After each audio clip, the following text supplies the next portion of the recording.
সম্মানিত মুমিন ও মুসলমান দিনী ভাই ও বোনেরা, আসসালামু আলাইকুম ওয়া রাহমাতুল্লাহি ওয়া বারাকাতুহু। আপনারা দেখতেছেন অদৃশ্য জিন ও জাদুর কোরআনিক চিকিৎসা চ্যানেল, সঙ্গে আছে আমি মোহাম্মদ জসিমউদ্দিন। সম্মানিত ভিউয়ার্স, আজকে আপনাদের মাঝখানে যে বিষয়টা নিয়ে কথা বলবো, যে এই একটা নকশার মাধ্যমে ওই নকশার পানিটা যদি আপনারা খান, আপনার ভিতরে থাকা যত রকম জাদুটোনা, ব্ল্যাক ম্যাজিক, কুফরিটোনা থাকুক না কেন, এবং খাওয়ানো জাদুর মাধ্যমে জাদুও যদি করানো হয়, ইনশাআল্লাহ এগুলো নষ্ট হয়ে যাবে। জি হযরতগণ, এর আগের ভিডিওর মধ্যে আমরা বলে দিয়েছিলাম যে জিন জ্বালানোর নকশা, আপনারা কিভাবে একটা জিন জ্বালাবেন। এর মধ্যে আমরা যে নকশাটা দিয়েছিলাম, এই নকশার ভিত্তিতে ওই ভিডিওর মধ্যে আমরা বিস্তারিত কথা বলছিলাম যে আপনারা কিভাবে রোগীর শরীরে থাকা জাদুগুলা নষ্ট করবেন কিভাবে, এবং কি এর মধ্যে একটা নকশা আমরা দিব। এই নকশার মাধ্যমে এই নকশার পানিটা যদি কেউ খায়, কন্টিনিউ কিছুদিন কন্টিনিউ করে, ইনশাল্লাহ তার ভিতরে থাকা জাদু টোনা, ব্ল্যাক ম্যাজিক, কুফরি টোনা যা থাকুক না কেন, ইনশাল্লাহ নষ্ট হয়ে যাবে। তো হযরতগণ, আপনারা যে কোনো রোগী আসুক না কেন আপনার কাছে, অবশ্যই আপনি তো আগে দেখবেন আসলে, রোগ নির্ণয় করে দেখবেন রুগীটা জাদুর সমস্যা না জিনের সমস্যা। যদি জাদুর সমস্যা হয় তাহলে আপনার আর কোনো তদবিরের কোনো প্রয়োজন নাই। আজকে যে বিষয়টা আপনাকে দেওয়া হবে অথবা যে নকশাটা আপনাকে দেওয়া হবে, এই নকশাটাই শুধু প্রয়োগ করলে ইনশাআল্লাহ হবে। তো এই নকশাটা অনেক পাওয়ারফুল, এবং কি যত ধরনের জাদু থাকে না কেন সমস্ত রকম জাদু ধ্বংস করে ইনশাআল্লাহ। দ্বিতীয়ত হচ্ছে আপনার ব্লাডের সঙ্গে ব্লাডের সঙ্গে কি হয়, জাদুগুলো অনেক সময় মিশে যায়, অথবা আপনার ব্লাডের জিন অনেকদিন ধরে আপনি জিনে আক্রান্ত হওয়ার কারণে আপনার ব্লাডের সঙ্গে জিন্নাত মিশে যায়, এবং কি জাদুগুলো মিশে যায়, যার কারণে আপনারা যদি এই নকশার পানিটা খান কন্টিনিউ, ইনশাল্লাহ আপনার শরীরের ব্লাডের সঙ্গে থাকা জিন অথবা যাদের সমস্ত জিনিস ধ্বংস হয়ে যাবে। শুধু এটা আমার মুখের কথা না, এটা এইভাবে আমি নিজেও কাজ করে থাকি। আপনারা যারা আমার কাজ নিছেন, আমার কাছে কাজ করাইছেন, হ্যাঁ, আপনারা হয়তো সবাই জানেন যে আমি এই ধরনের নকশাগুলো প্রত্যেকটা রোগীর ক্ষেত্রে প্রয়োগ করি। যার কারণে আলহামদুলিল্লাহ, যে প্রত্যেকটা রোগী আলহামদুলিল্লাহ, আল্লাহর কাছে শুকরিয়া। আল্লাহর অশেষ রহমতে প্রত্যেকটা রোগী আলহামদুলিল্লাহ আমি সুস্থতা আ অনুভব করে এই পদ্ধতি দেওয়ার কারণে। সবই আল্লাহর ইচ্ছা। আমরা চেষ্টা করি মাত্র।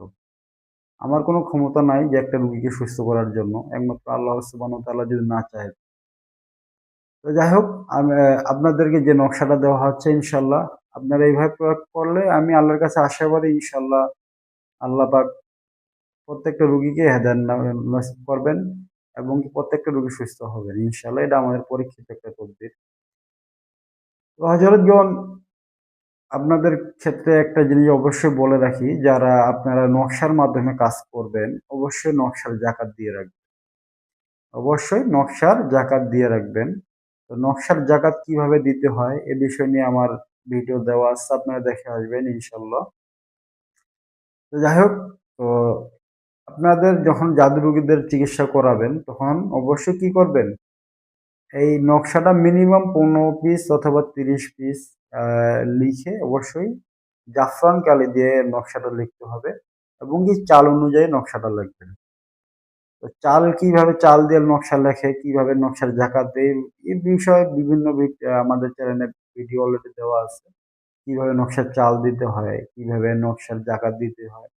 এই বিষয়গুলো পরিপূর্ণভাবে করে তারপরে আপনারা নকশা লিখবেন। তাহলেই ওই নকশার পরিপূর্ণ যে ফায়দা তাইলে আপনারা পাবেন। কারণ আপনারা হয়তোবা YouTube এ অনেক ভিডিও দেখেন, ওই ভিডিও দেখে ওই নকশা লেখেন। কিন্তু কোন রকম কাজ হয় না কেন? জি হযরতগণ, একটা জিনিস অবশ্যই মনে রাখবেন, প্রত্যেকটা জিনিসের একটা গোপনীয়তা আছে। জি অবশ্যই। যার কারণে নকশার গোপনীয়তা হচ্ছে যে নকশার চাল এবং কি নকশার জাকাত। নকশার চাল যদি আপনি সহিভাবে লিখতে পারেন, এবং কি নকশার যে জাকাত আছে, জাকাতটা আপনি যদি দিতে পারেন, অবশ্যই ওই নকশার মধ্যে আপনি ইনশাআল্লাহ পরিপূর্ণ ফায়দাটা পাবেন। যাই হোক, নকশার বিষয়ে আরো অনেক বিস্তারিত অনেক কিছু আছে।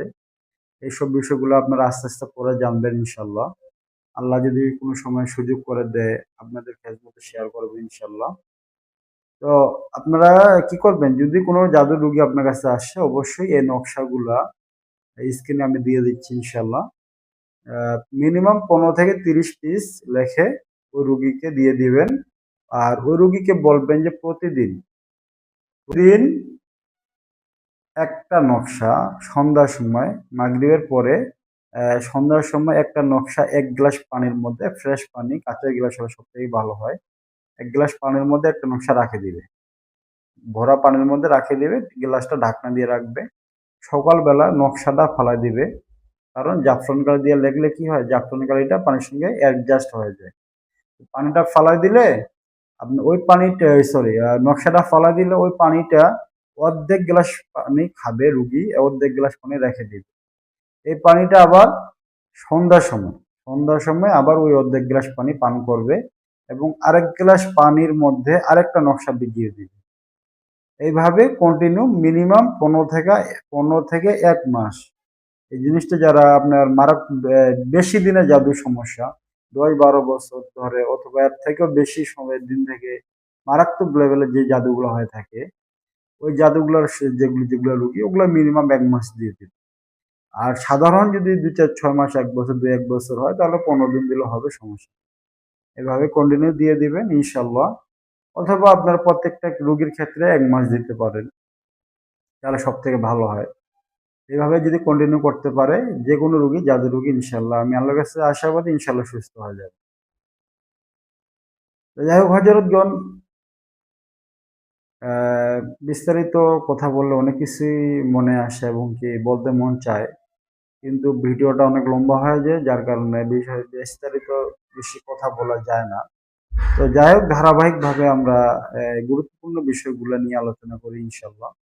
তো অবশ্যই আপনাদের কাছে রিকোয়েস্ট থাকবে আমার চ্যানেলটি সাবস্ক্রাইব করে পাশে থাকবেন, কমেন্টে লিখবেন আপনাদের কি বিষয়ে ভিডিও দরকার, ইনশাল্লাহ আমরা ওই টপিকে ভিডিও করার চেষ্টা করব। তো আজকে এই পর্যন্তই। আসসালামু আলাইকুম ওয়া রাহমাতুল্লাহি ওয়া বারাকাতুহু।